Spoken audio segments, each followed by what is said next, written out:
everyone is speaking out against this.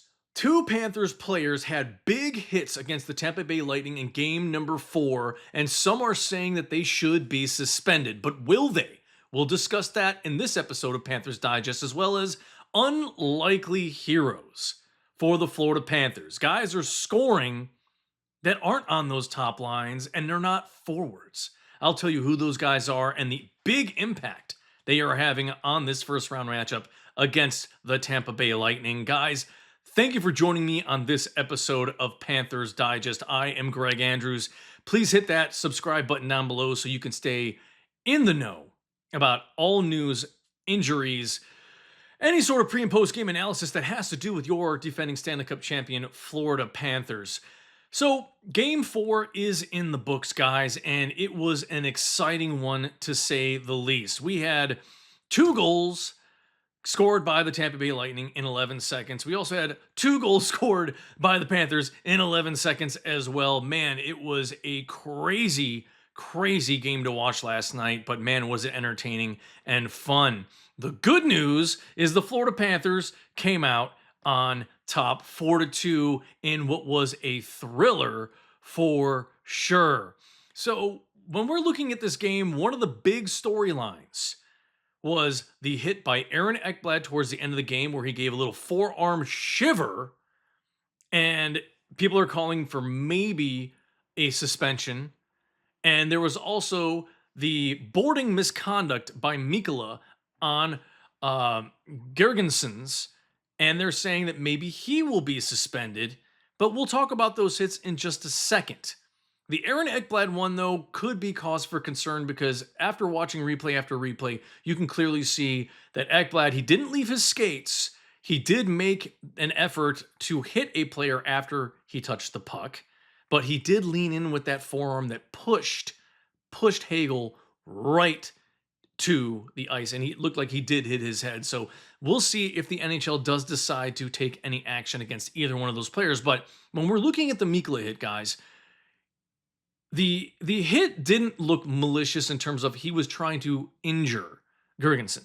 It was not that. Gergensons was making a play for the puck. He fell down. He was trying to get back up. Mikkola went over looking like he was trying to finish his check. And unfortunately, Gergensons didn't get up fast enough in terms of, I think, what Mikkola was trying to do was just finish that check, put the body on him, free up that puck, and try to gain possession. And unfortunately, Gergensons' head did not come up in time. So he ended up squishing his head into the board. So we will see. What should it have been a game misconduct? I don't think so. There was no malintent to injure the player. 5-minute call. I think it should have been a boarding. Yes, absolutely, because it did look pretty bad. But I don't think a game misconduct. He should have been kicked out of the game. That was, I think, overdone by the referees. And then there was a no call for that Ekblad shot. We'll see what the NHL will do about both of these hits. But again, I'm not going to speculate any further because as the day draws out today, I'm sure we will get some sort of feedback and news from the NHL, from the Panthers, from the Lightning regarding both of those hits last night. And it's not to say that this hasn't been a physical series, right, guys? There have been hits upon hits upon hits, more and so the favor of the Panthers, but last night kind of took a little bit of a turn, and we are going to go over some of those stat lines. But first, I want to talk about the line changes. These line changes were huge last night. Samoskevich is no longer in the lineup. Rodriguez has come in. They took Samoskevich out. They didn't see that he was doing a whole lot to help the Panthers right now in his very first playoff series ever. He is a rookie, so they put Rodriguez, who has looked like he's put a little more of a spark into the offense and defense for the Panthers. You can see he's been zipping around the ice. He's done a good job forechecking since being put in this lineup in Game 3. So great job by him. I do like what they've been doing here in terms of matching up with the Lightning. Unfortunately, it didn't go that well in game number 3, as we saw with the big time loss that the Panthers took. But the good news is they rebounded with a big time game 4 victory. So in terms of the stat lines from the game last night, pretty even, except for if you look at the hits, guys. 46-28. The Panthers are really trying to be physical, really doing a great job, and I think that's part of the way that they're helping control the game. Now, The Lightning in game number 3, all of their stars ended up getting on the stat sheet in big ways. Assists, goals. Kucherov had 3 assists. Gwenzel had a goal. I mean, those guys finally stepped up in a game when they needed them to step up. But if you keep looking further down this sheet, guys, the thing that has been throwing me off a little bit is if you're looking at the face-off win percentages, the times when the Panthers have been more dominant in their wins, they have either been winning in that percentage or been close to around 50%. In game number 3, they did not do well in the faceoff circle. I think it was Tampa Bay around like 57 or 58% win percentage for the game, and that drew some ire for some of the fans and some saying, "Hey, man, that's big. That's a big stat in terms of controlling the puck in the offensive zone, and as well as getting possession of the puck in the defensive zone, so that way you can start doing line changes, whatever it might need to be, and stopping the Lightning from having any sort of momentum." But they were not able to do that in game 3. But this is about game 4, guys. If you look here, though, one of the big lines here, and I said this before, I think block shots are going to be the biggest storyline for the postseason for the Panthers. If they could put their bodies in between the puck and the goal, they're going to give themselves a bigger chance to win games. And we've seen it in game 1 and game 2 when I showed you guys the stat lines. They were blocking a lot of shots. In this game, they did not. And they did get lucky to come out with the W. But it was Tampa Bay who was doing a great job at 20 blocks to Florida's 11 last night. So the penalty minutes, obviously the game misconduct was pretty big. Both teams have been outstanding on their penalty kill. That has been one of the big storylines in this series as well. Florida has been just shutting down the 5th best power play in the regular season. 93.3% penalty kill right now in the postseason. Spectacular. And Florida's power play is at around 23%. They are 3 of 13 in this series. As we know, in game 1, they were a perfect 100% 3 of 3. So as we look at this stat sheet from last night, these are the unlikely heroes of the defensive guys are stepping up. Ekblad and Jones had 2 massive goals, 11 seconds apart. And by the way, that is an NHL record for consecutive goals scored by a defensive pair in NHL history. I think the last record was 16 or 18 seconds, somewhere around there. But that's irrelevant now because Jones and Ekblad own that record. But as we can see on the stat sheet, I love seeing defensive guys on the board here. It is such a big pick-me-up, and it just screams, like I've said in previous episodes, I love the Seth Jones trade because he has a wicked slap shot, guys, and he's not afraid to use it. He's real smart when he winds up in terms of trying to generate some sort of just get the puck to the net. That's what it's all about. Just get the puck to the net. If it's not a 90-mile-an-hour slap shot, it doesn't matter. Just throw it at the net. And that's what he loves to do, especially if he's wide open. He's been doing it.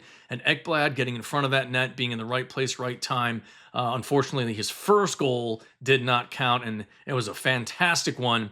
But that second one was also pretty incredible. It's great to see him finally get on the board in just his second game back since his suspension for PEDs.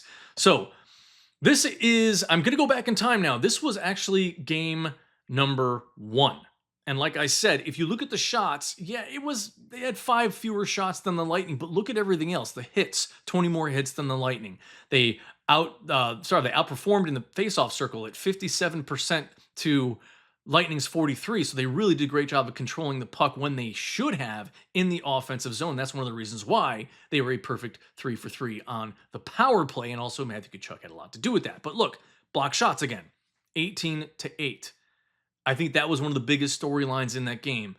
Their bodies getting them between the puck and the net saved them in that game, and that's why they ran away with it so easily. This is game number 2. It got a little bit closer. The Panthers struggled. That's why the game was a little bit closer. It wasn't as lopsided as a 6-2 victory, but you could see they outshot. They started bringing their shots back up, throwing the puck at the net, but the face-off win percentage went down. They were blocking a lot of shots, and that's one of the reasons why they pulled away with the victory here. And again, that penalty kill, man, they have been shutting down the league's 5th best power play in the regular season. And then this was game 3, the game that they lost. Notice the immense amounts of shots compared to the Lightning, 34-22. They're out hitting them still. Again, very, very physical series.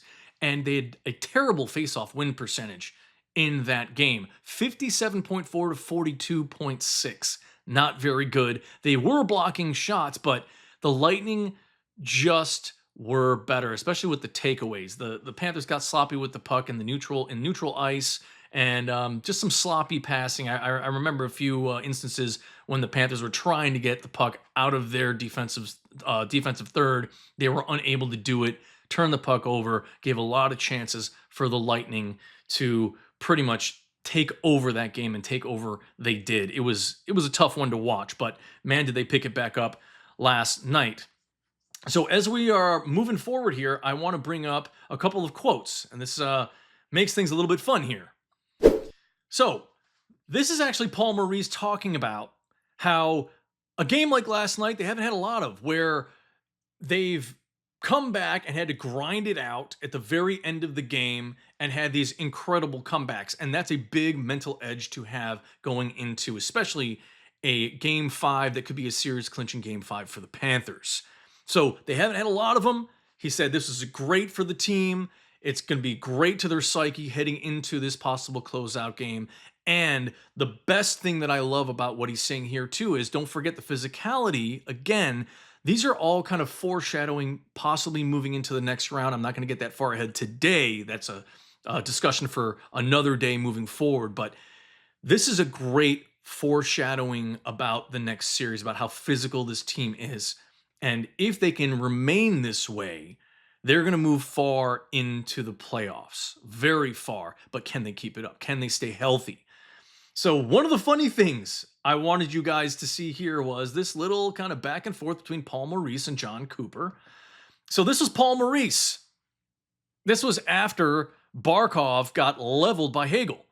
He said, no, the only players that they hit are the ones who have the pucks. He was in making that reference to that bad, nasty, dirty hit by Hagel on Barkov when he clearly didn't have the puck and did not touch it.